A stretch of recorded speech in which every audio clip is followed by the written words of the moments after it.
Hello and good morning, my dear friends. My name is Yugal Vijay Bhaisare, lecturer in Mechanical Engineering Department from NIT Polytechnic, Nagpur. आज हम start करने जा रहे हैं unit number 5 free hand sketches. ठीक है, तो चलिए स्टार्ट करते हैं। सबसे पहले देखते हैं कि हमने क्या पढ़ा।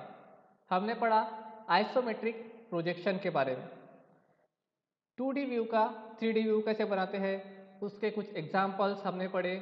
ठीक है, चलिए अब आगे बढ़ते हैं। After completion of this session we will able to learn free hand sketches. ठीक है, तो फ्री हैंड स्केचेस क्या होता है ये देखते हैं। तो free hand sketches is a sketching is such a drawing which is drawn without measuring instrument.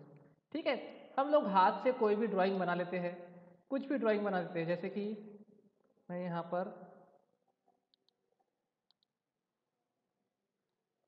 मैं यहाँ पर कुछ भी ऐसे एक ड्राइंग बना लेता हूँ। ठीक है, ये मेरा क्या होगा, फ्री हैंड स्केचिंग। यहाँ पे मैंने कुछ मेजरमेंट किया क्या? कुछ भी मेजरमेंट नहीं किया। तो ऐसी ड्राइंग जहाँ पे कोई मेजरमेंट करने की आवश्यकता नहीं पड़ती, उसको बोलते हैं free hand sketching. This drawing is drawn with the help of pencil and eraser only.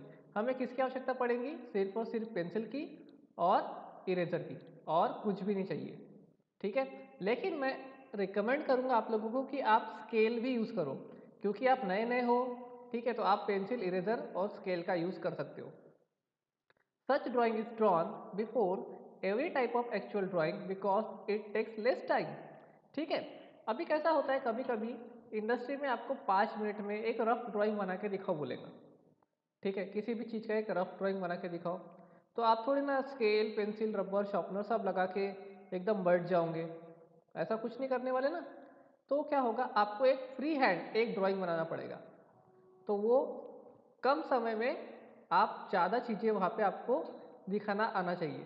तो उस ड्राइंग का उस समय आपको फ्री हैंड स्केचेस इसका आपको यूज़ पड़ेगा। ठीक है, after doing such drawing necessary alteration are made in it if needed.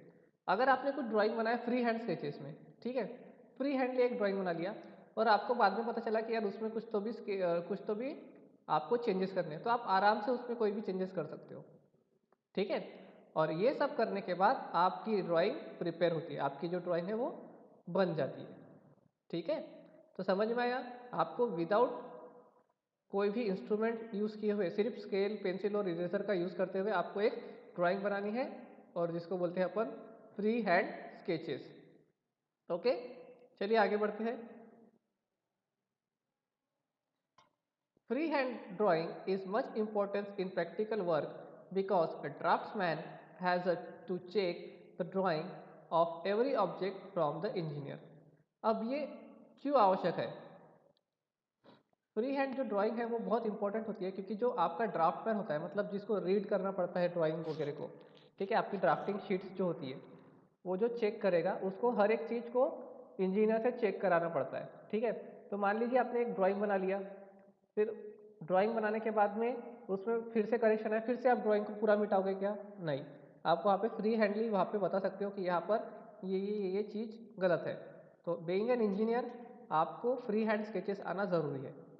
ठीक है, at the checking of complete drawing much time is wasted on the alteration if needed since less time is needed for free hand sketches. यही मैंने आपको बताया कि alteration करते समय, मतलब उसमें चेंजेस करते समय, अगर आप कैजुअल ड्राइंग का यूज़ करते हो तो आपको ज़्यादा समय लगेगा, लेकिन अगर आप फ्री हैंड स्केचेस का यूज़ करते हो तो आपको कम समय लगेगा, है कि नहीं?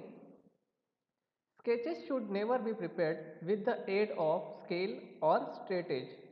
मतलब आप जो इंस्ट्रूमेंट्स यूज़ कर रहे थे, जैसे कि divider, try square, T square, अगर कोई यूज़ कर रहा होगा, कोई ड्राफ्टर यूज़ कर रहा होगा, तो ये सब आपको यूज़ नहीं करना है। ठीक है, यहाँ पर तो स्केल भी बोला है, लेकिन आप अभी के लिए स्केल यूज़ कर सकते हो, लेकिन इंडस्ट्री में आपको स्केल भी यूज़ नहीं करना पड़ता है, आपको सिर्फ पेंसिल और रबर का यूज़ करना पड़ता है। ठीक है, अभी फ़िलहाल के लिए आप स्केल यूज़ कर सकते हो।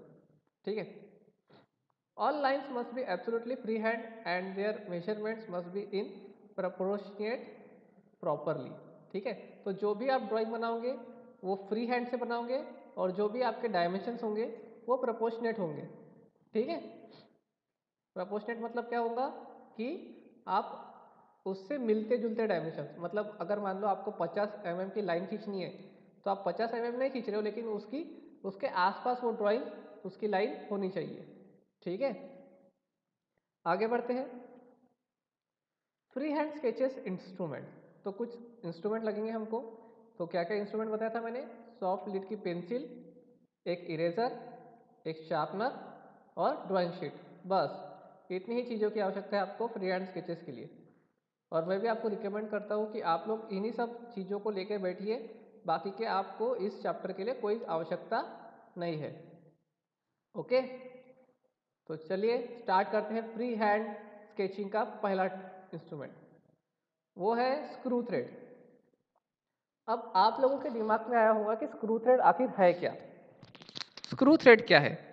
तो देखिए, आप लोगों ने स्क्रूज देखे होंगे। आप लोग घर पे जब इलेक्ट्रिक की फिटिंग वगैरह होती है तो वहाँ पे स्क्रूज लगाते हैं।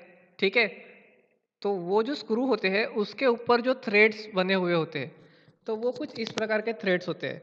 तो उसका भी एक कैलकुलेशन होता है और उसके भी अलग अलग टाइप्स होते हैं। ठीक है, उसमें से ये पहला जो टाइप है आइसोमेट्रिक स्क्रू थ्रेड, ये है आइसोमेट्रिक स्क्रू थ्रेड। और दूसरा यहाँ पे लिखा है अमेरिकन नेशनल स्क्रू थ्रेड। ये जो स्क्रू थ्रेड्स है दोनों भी, ये बहुत ज़्यादा यूज़ होते हैं मैन्युफैक्चरिंग में या फिर लोकोमोटिव्स में। लोकोमोटिव्स यानी आपकी बाइक, कार, इन सब में ये जो स्क्रू थ्रेड होते हैं ये बहुत ज़्यादा यूज़ होते हैं। ठीक है, तो ये आपको फ्री हैंडली बनाना है। कैसे बनाएंगे? मैं यहाँ पे आपको एक चीज़ बना के दिखाता हूँ, बाद में आपको एज एन असाइनमेंट जितने भी यहाँ पे ड्राइंग्स होंगे सभी के सभी आपको आपकी स्केच बुक में ड्रॉ करना है। ठीक है, तो कैसे ड्रॉ करेंगे?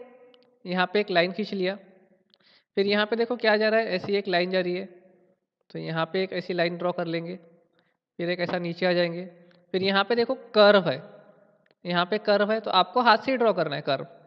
ठीक है, एक कर्व ड्रॉ कर लिया, फिर यहाँ पे आ गए, फिर यहाँ से एक लाइन है, ये लाइन ड्रॉ कर लिया, यहाँ पे आ गए, फिर बस ड्राइंग को देखते हुए आपको ये ड्राइंग प्रिपेयर करनी है। देखो कुछ इस प्रकार से ड्राइंग है, मैंने तो यहाँ पे माउस की मदद से बनाया है, आप पेंसिल से बनाओगे तो काफ़ी एक्यूरेट बनेगी।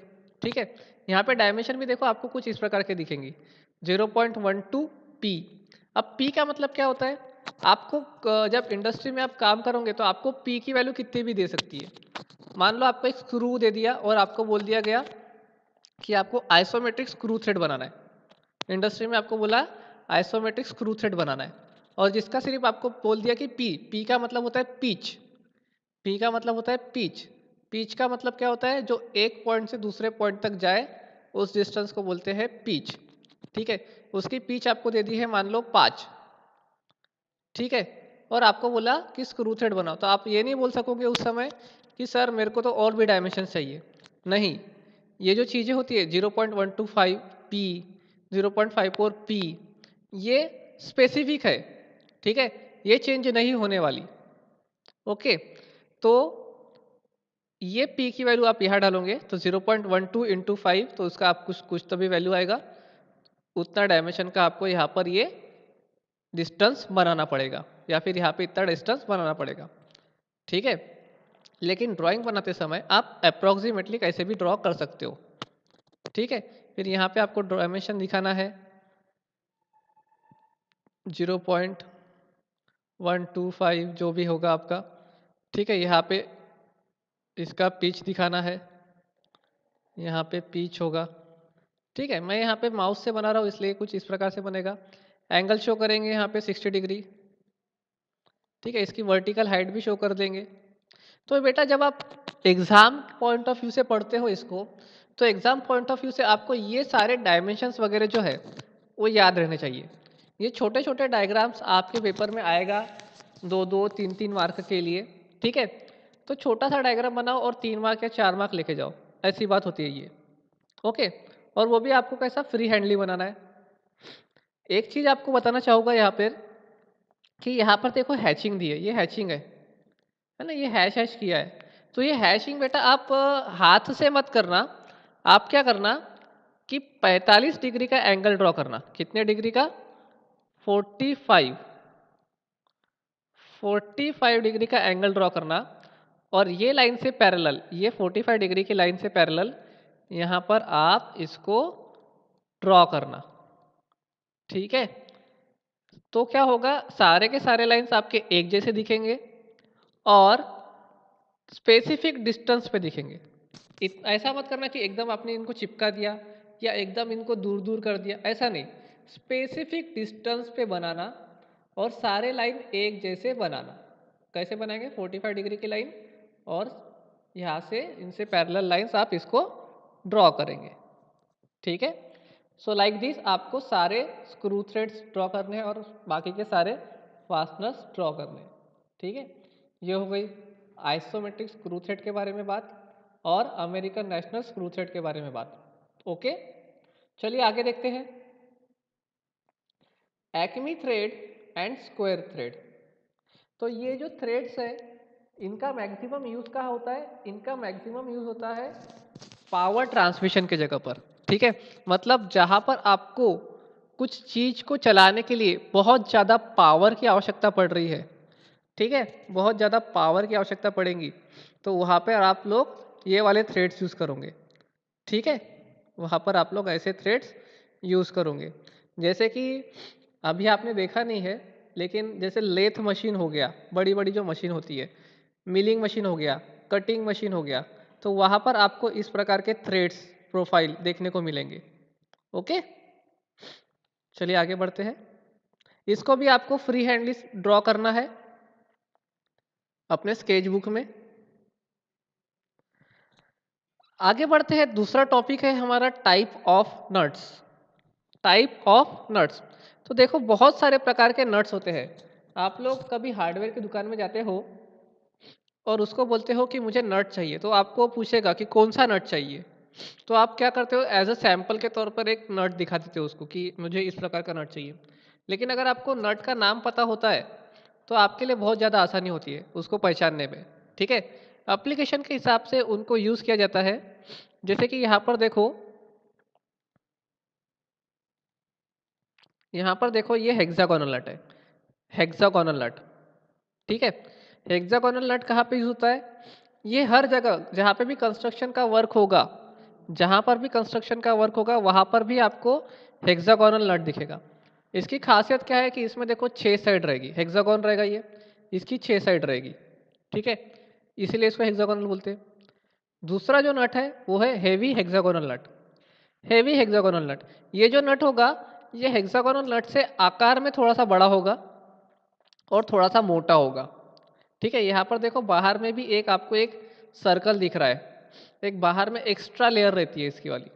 ठीक है, ये स्लाइटली बड़ा और स्लाइटली थिकर रहता है। थर्ड नट देखते हैं, नायलॉन इंसर्ट लॉक नट। ठीक है, नायलॉन इंसर्ट लॉक नट और nylon insert jam lock nut, ये जो दोनों भी नट होते हैं ना, ये हम वहां पर यूज करेंगे जहां पर बहुत ज़्यादा वाइब्रेशन होता है। ठीक है, जहाँ पर बहुत ज़्यादा वाइब्रेशन होता है, जैसे कि ड्रिलिंग मशीन हो गई आपकी, तो ड्रिलिंग मशीन के जो नट्स को उनको कसना है तो आप लोग इन दोनों नट्स का यूज़ करेंगे। या फिर हो गया आप जब पेट्रोल भराने के लिए जाते हैं तो पेट्रोल भराने की जो मशीन होती है वहाँ पर भी ये इन दोनों नट्स का यूज़ किया जाता है। ठीक है, नायलॉन इंसर्ट लॉक नट, ये हो गया लास्ट। नेक्स्ट है विंग नट। तो विंग नट तो सभी ने देखा होगा, सभी के घर पे स्टोव होगा, तो स्टोव में जो नट यूज किया जाता है उसको बोला जाता है विंग नट। सभी अपने घर पे स्टोव पे देखने का, वहाँ पे विंग नट आपको मिलेगा। ठीक है, नेक्स्ट है कैप नट। तो कैप नट जो होता है वो वहाँ पे यूज करेंगे जहाँ पे आपको एक्स्ट्रा प्रोटेक्शन देने की आवश्यकता पड़ेगी। जहाँ पर भी आपको प्रोटेक्शन देने की आवश्यकता पड़ेगी वहाँ पर आप लोग कैप नट का यूज़ करोगे। जैसे कि बोट हो गया, ठीक है, तो बोट में हम लोग नट को एक एक्स्ट्रा प्रोटेक्शन देते हैं ताकि वो ख़राब ना हो। ठीक है, पानी से वो ख़राब ना होने चाहिए। ठीक है, और ऑटोमोबाइल्स में भी कुछ ऐसे पार्ट्स होते हैं जहाँ पर ऑयल से या यहाँ पर या फिर जहाँ पे पानी वानी लगता है ज़्यादा, तो वहाँ पे वो ख़राब ना हो, इसलिए हम लोग कैप नट का यूज़ करते हैं। ठीक है, और नेक्स्ट है जैम नट। तो जैम नट जो होता है वो कभी भी अकेला यूज़ नहीं करेंगे, वो होगा हमेशा दूसरे जैम नट के साथ। या फिर इनमें से किसी भी एक नट के साथ में, ठीक है, मतलब वो असेंबली के तौर पे यूज़ करते हैं। जहाँ पर अपने को बहुत ज़्यादा फोर्स की आवश्यकता पड़ेगी, बहुत ज़्यादा फोर्स की आवश्यकता पड़ेगी, वहाँ पर हम लोग जैम नट का यूज़ करेंगे, लेकिन अकेले नहीं, किसी भी नट के साथ में असेंबली में। ओके, नेक्स्ट है एक्रोन नट। एक्रोन नट और कैप नट जो है दोनों भाई भाई है, ठीक है। तो ऐसा आप बोल सकते हो जहाँ पर भी आप लोगों को बहुत कम जगह पे आपको एक्रोन नट दिखेगा, लेकिन जहाँ पर आपको नहीं क्या कि कम ड्रिलिंग का असेंबली हो, वहाँ पर आप लोग एक्रोन नट को यूज़ करते हैं, ठीक है। मतलब वियर एंड टियर अगर कम होता है जिस भी जगह पर, तो वहाँ पर आप लोगों को एक्रोन नट का यूज़ करना है, ठीक है। अगर आपको एक्रोन नट नहीं मिलता है तो आप कैप नट भी यूज़ कर सकते हो, ऐसा बोला जाता है। ओके, तो चलो इनके वाले भी फ्री हैंड स्केचेस देख लेते हैं किस प्रकार से ड्रॉ किया जाता है। तो ये रहे इनके फ्री हैंड स्केचेस, ठीक है। तो ये भी आपको फ्री हैंडेडली ड्रॉ करना है। तो देखो यहाँ पर इसका फ्रंट व्यू दिया है फ्लैंज नट। ये flange nut nothing but hexagonal nut है, ये इसको फ्लैंज नट भी बोलते हैं, ठीक है। ये सेकंड है कैप नट। यहाँ पर आपको डी मतलब डायमीटर कुछ दिया होगा, आप अपने हिसाब से कुछ भी अज्यूम कर सकते हो और मन मुताबिक हाथ से ड्रॉ कर सकते हो, ठीक है। लेकिन आप लोग पेंसिल और स्केल का यूज़ करोगे, स्ट्रिक्टली बता रहा हूँ, ठीक है। जैसा दिखता है वैसा बनाने का, बस प्रपोर्शनेट बनाने का, ठीक है। यहाँ पर भी दिया है डोम नट, ये कैप्चर नट, इसका फ्रंट व्यू और टॉप व्यू दिया है। तो फ्रंट व्यू के हिसाब से टॉप व्यू कैसे ड्रॉ करने का पता है आप लोगों को। कैसे ड्रॉ करेंगे, इसके प्रोजेक्शंस को लेके आएंगे नीचे, इनके प्रोजेक्शंस को नीचे लेके आएंगे, पहले फ्रंट व्यू बना लेंगे, उसके प्रोजेक्शंस को नीचे लेके आएंगे और उस हिसाब से यहाँ पर ये सर्कल वगैरह जो भी है वो ड्रॉ करेंगे। या फिर आप उल्टा भी कर सकते हो, आप पहले टॉप व्यू बना लो, टॉप व्यू बनाने के बाद इसके प्रोजेक्शंस को ऐसा ऊपर लेके जाओ, ऊपर लेके गए तो आपको फ्रंट व्यू बनाने में आसानी हो जाएगी, ठीक है। वैसा भी करो। वैसे ही रिंग नट होता है, रिंग नट के बाद में विंग नट होता है, विंग नट भी आपको बता दिया, ठीक है। आप लोग क्या करो, आप नट का नाम लिखो, नट के नाम के नीचे में एक ये डायग्राम बनाओ और उसका एप्लीकेशन आप गूगल से सर्च करो, गूगल से सर्च करो और उसका एप्लीकेशन लिखो, ठीक है। तो आपको पढ़ने में भी मजा आएगा। ओके, चलिए आगे बढ़ते हैं। आगे हम देखते हैं बोल्ट्स के बारे में। तो बहुत सारे लोग नट बोल्ट करते रहते हैं। तो ये होता है नट और ये होता है बोल्ट, ठीक है। ये है नट और ये है बोल्ट। ओके, तो अभी हम कुछ बोल्ट्स के बारे में पढ़ते हैं। तो पहला बोल्ट होता है हमारा hexagonal headed bolt. Hexagonal headed bolt जो होता है उसका जो आपको कुछ इस प्रकार के दिखेगा व्यू। ये हो गया इसका फ्रंट व्यू, ये हो गया इसका साइड व्यू, ठीक है। तो हेक्सागोनल हेडेड नट नाम से ही अपने को समझ में आ रहा है कि इसका जो हेड होगा, इसका जो हेड होगा वो कौन से शेप का होगा, हेक्सागोन के शेप का होगा। तो ये हेक्सागोन के शेप का आपको हेड दिख रहा है और कुछ इस प्रकार की इसकी ड्राइंग होती है फ्री हैंड स्केच की, ठीक है। तो आपको इसको ड्रॉ करना है। अब आप पूछोगे सर ये कहाँ यूज़ होता है, तो ये बहुत जगह पे यूज़ होता है, ठीक है। ये आपको मिनिमम हर मशीन में दिखेगा, ब्रिज में दिखेगा, आपको वुड में दिखेगा, आपको स्टील प्लांट में दिखेगा, सॉरी, हर जगह पे आपको ये दिखेगा, ठीक है। नेक्स्ट है स्क्वायर हेडेड बोल्ट। तो इसका जो हेड होगा नाम से समझ में आता है कि कौन से शेप का होगा, ये स्क्वायर शेप में होगा, ठीक है।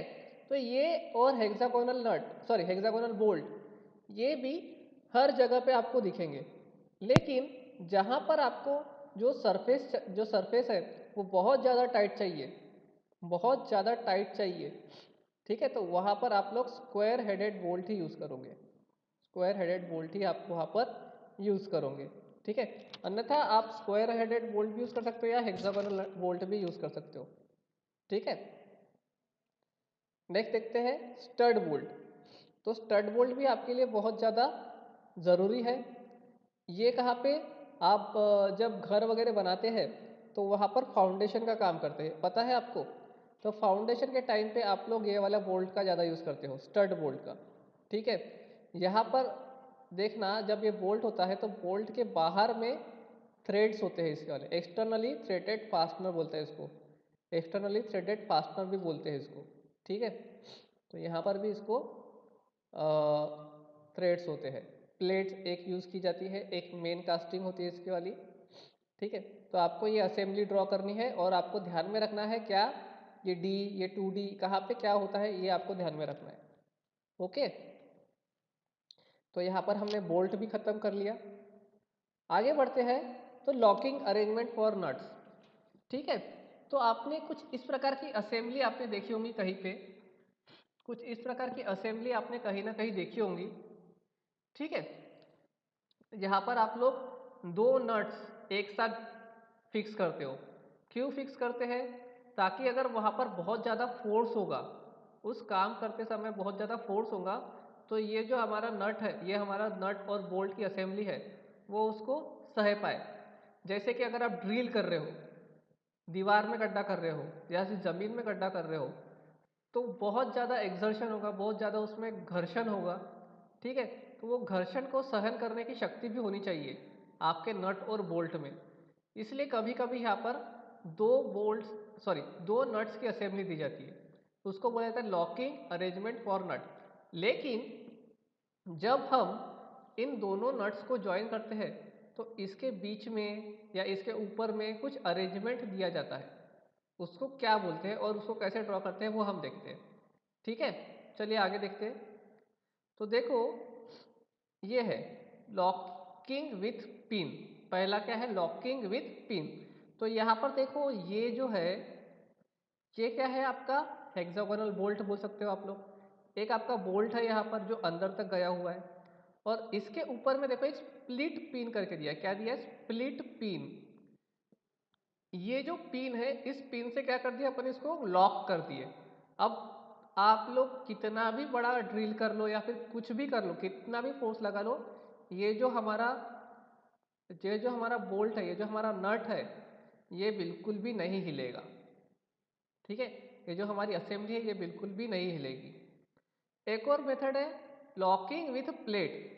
लॉकिंग विथ प्लेट, तो देखो यहाँ पर प्लेट से, यहाँ पर देखो आपके टॉप व्यू में दिखाया गया है, ये एक प्लेट लगा दी है बाजू में, ये प्लेट है। ये प्लेट से क्या कर दिया, उसको अपन ने लॉक कर दिया। ठीक है, तो अब कोई कितना भी ताकत लगा ले तो ये ऊपर उठेगा क्या, ये जमीन से ऊपर उखड़ेगा क्या, नहीं उखड़ेगा, है ना। तो इस प्रकार की कुछ असेंबली करते हैं। फिर यहाँ पे दिया है स्प्रिंग लॉक वॉशर। कभी कभी आपने वॉशर से लगाया हुआ देखे होंगे, एक छोटी सी रिंग टाइप रहती है कुछ इस प्रकार की। वो रिंग आप लोग क्या करते हो, नट और बोल्ट के बीच में डाल देते हो, है ना। करते हैं अपन उसको इस प्रकार के। देखो वॉशर डाल दिया यहाँ पर आपका नट है, ऊपर से आपका बोल्ट जा रहा है, स्टड बोल्ट। तो इस प्रकार से आप इसकी क्या करते हो, अरेंजमेंट करते हो। तो ये भी आपको क्या करना है, ड्रॉ करना है। तो ये जो चैप्टर था आपका बहुत ही छोटा चैप्टर है, और यहाँ पर आपका चैप्टर भी खत्म हो जाता है। ठीक है, तो हमने क्या क्या पढ़ा, हम एक बार रिवाइज कर लेते हैं। देखो हमने स्क्रू थ्रेड देखा, स्क्रू थ्रेड देखा, इसकी आपको डायग्राम याद करनी है और ड्रॉ करनी है अपने स्केच बुक में। Square thread, Acme thread.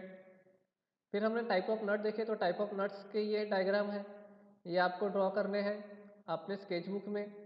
Okay, ये बोल्ट्स है, hexagonal headed bolt, square headed bolt, stud bolt, और ये हो गई लॉकिंग अरेंजमेंट फॉर नट्स। ठीक है, इतना ही आपके सिलेबस में था, और आई होप आप सभी को ये समझ में आया होगा। आपको सिर्फ इसके डायग्राम ड्रॉ करने हैं और इसका एप्लीकेशन याद रखना है। ओके, क्योंकि कभी कभी आपको ये पूछ सकता है कि ये एप्लीकेशन आ गया, तो बताइए आप इसको कौन सा नट यूज़ करोगे या कौन सा बोल्ट यूज़ करोगे, तो उसकी डायग्राम ड्रॉ कीजिए। तो ये आपको ध्यान में रखना है। ओके, गूगल भी कर सकते हो आप लोग, गूगल पे सब कुछ आपको मिल जाएगा। अगर गूगल आपकी हेल्प नहीं करेगा तो फिर आपकी हेल्प गूगल कर देगा। Okay, so the unit outcomes achieved: free hand sketches of the components, Summary of today's lecture. We learn how to draw freehand sketches of thread, bolts, nuts and locking arrangement, etc, etc. Okay, and these are your program outcomes achieved. So thank you for this video lecture. Keep learning, happy learning.